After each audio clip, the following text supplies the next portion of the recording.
Hello, welcome back to our channel filmy Telugu. మన big boss season 8 సంబంధించిన రోజువారీ రివ్యూస్ మాట్లాడుకుంటున్నాం.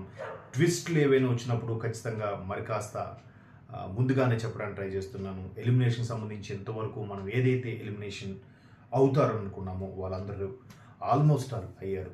బేబక్క, శేఖర్ భాష, సోనియా కూడా ముందుగానే 2-3 డేస్ ముందుగానే మీకు చెప్పడం జరిగింది. మీరెంతో ఆదరించారు, లైక్ చేశారు, సబ్స్క్రైబ్ కూడా చేసుకున్నారు.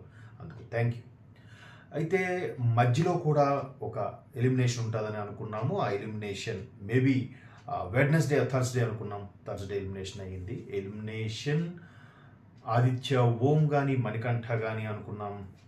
ఖచ్చితంగా ఆదిత్య ఓం అయ్యారు. మేబీ ఆదిత్య ఓంకి కూడా చాలా నిజంగా స్థితప్రజ్ఞుడు అంటారు ఆయన. ఆ విధంగా ఉన్నాడు. ఎవరేం చెప్పినా మనసుకి తీసుకోలేదు. పెద్దానికి ఏడుపులు పెడబొబ్బులు చెప్పలేదు. ఎంత బాగా ఆడుతున్నారన్న నబీల్, పృథ్వీ లాంటి వాళ్ళు కూడా ఎమోషనల్ అయిపోయి చేస్తున్నారు. అయితే ఇక్కడ హౌస్లో గమనించింది ఇంకోటి కూడా ఉంది.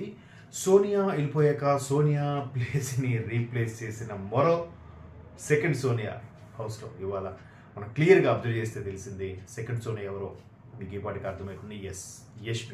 యష్మి అసలు నిజంగా సంచాలకుగా ప్రేరణ ఎంత బాగా ఎఫర్ట్ పెడుతున్నా, ఎంత బాగా తను చీఫ్ అవ్వాలని ట్రై చేస్తున్నా కూడా లాస్ట్ మినిట్ వరకు వచ్చి ఛాన్స్ చేజారిపోతుంది.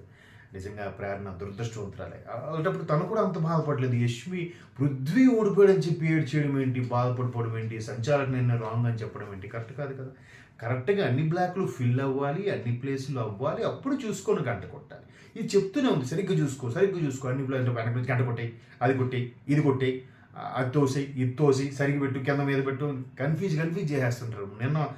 మొన్న మణికంఠ విషయంలో కూడా చక్కగా నాకు కన్ఫ్యూజ్ అయిపోతా, జాగ్రత్తగా ఆడుతా, ఆగండ్రా బాబు చెప్తున్నాడు. ఇక్కడ కూడా గంట కొట్టి సరిగ్గా ఆడకుండా గంట కొడితే అక్కడ గేమ్ అయిపోయినట్టే. మళ్ళీ ముట్టుకోవడానికి లేదు. రెండోసారి కూడా ముట్టి మళ్ళీ రెండోసారి గంట కొట్టాడు. సో అది నిజంగా పర్ఫెక్ట్గా ఉన్న ఆ పొజిషన్లో నేనున్నా ఇవ్వను, అంతే కదా. రెండోసారి కూడా ఛాన్స్ తీసుకుని గంట కొట్టడం ఏంటి? అన్నీ 1-2 సార్లు చెక్ చేసుకున్నాక, ఫర్ ఎగ్జాంపుల్ ఎగ్జామ్ పేపర్ రాసాం అనుకోండి, 1-2 సార్లు అన్ని క్వశ్చన్ ఆన్సర్స్ అటెంప్ట్ చేశానా, ఈ క్వశ్చన్ ఈ క్వశ్చన్ అని రాసి ఓకే, అప్పుడు ఇన్విజిలేటర్కి ఇవ్వాలి. బయటకు వచ్చాక మళ్ళీ ఒకసారి పేపర్ అలా కొంచెం రాసిచ్చేస్తారు, ఒక్కసారి ఎవరు ఆ బిట్ ఒకటి రాసిస్తారంటే ఇస్తారా? ఇది అంతే. గేమే. ఆ స్పిరిట్ ఉండాలి.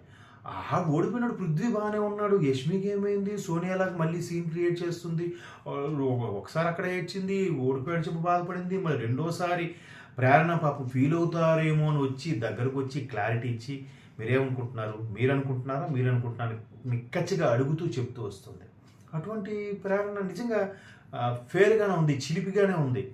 నిజంగా పాపం తన్ని సరిగ్గా ఎవరు ఇది చేయట్లేదు. కానీ వీళ్ళందరూ 2 ఫేసెస్ మైండ్స్. నిఖిల్ అందరికీ సూపర్ రా అని మాట్లాడుతున్నాడు, కౌగిలించేసుకుంటున్నాడు, అందరికీ పోడేస్తున్నాడు. అందరూ అంటే ఎవరు కూడా నామినేట్ చేయకూడదనే కాన్సెప్ట్ అని క్లియర్గా కనబడుతుంది. సోనియా, నిఖిల్, పృథ్వీ ముగ్గురు అలాగే ఉన్నారు. వీళ్ళు మారలే. మీరు మారాలి. ప్రేక్షకులు మారాలి.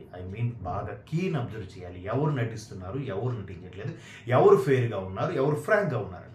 మరి మణికంఠకి ఎందుకు ఇంకా మణికంఠ ఈరోజు మీరు సేవ్ అయ్యారని ఎందుకు చెప్తున్నారు బిగ్ బాస్? ఆదిత్యం ఎందుకు వెళ్ళిపోయారు? సో నైని, విష్ణుప్రియ కూడా మణికంఠ కన్నా పైనే ఉన్నారు. మణికంఠని అందరూ టార్గెట్ చేసి సెంటర్ చేసినట్టుగా అర్థమవుతుంది క్లియర్గా. బయటకు అదే సెన్స్ వెళ్తుంది, అదే పోర్ట్రే అవుతుంది. అలాంటప్పుడు ఎవరు మైనస్ అవుతారు? ఎవరైతే అలా క్రియేట్ చేస్తారో వాళ్ళే మైనస్ అవుతారు. సీత కూడా అన్నిటికీ ఆర్గ్యూ చేసినట్టు మాట్లాడు ఎటు వాళ్ళకి ఛాన్స్ ఇవ్వదు అసలు.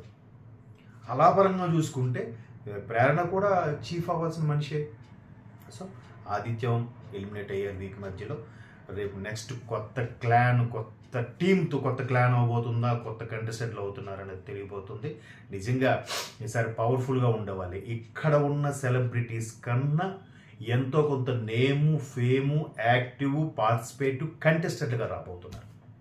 సో అప్పుడు హౌస్ ఇంకా రసవత్తరంగా ఉంటుంది. అప్పుడు ఖచ్చితంగా ప్రేరణ లాంటి వాళ్ళే ఎలివేట్ అవుతారు నాకు అనిపిస్తుంది. మీకే అనిపిస్తుందో కామెంట్ చేయండి.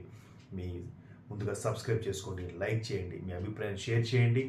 ఈ మధ్యన ఆదరణ తగ్గినట్టు అనిపిస్తుంది. ఇందుకు ఒక్కొక్కసారి మళ్ళీ మీ ఆదరణ పొందడానికి ఖచ్చితంగా ప్రయత్నిస్తాను. ముందుగానే సెట్ చేసి ఎక్కువగా బిగ్ బాస్ ఈ సీజన్ 8 అనేది అన్లిమిటెడ్గా వెళ్తుంది కాబట్టి ఖచ్చితంగా మేము అన్లిమిటెడ్గా ఇవ్వాలని ట్రై చేస్తున్నాం.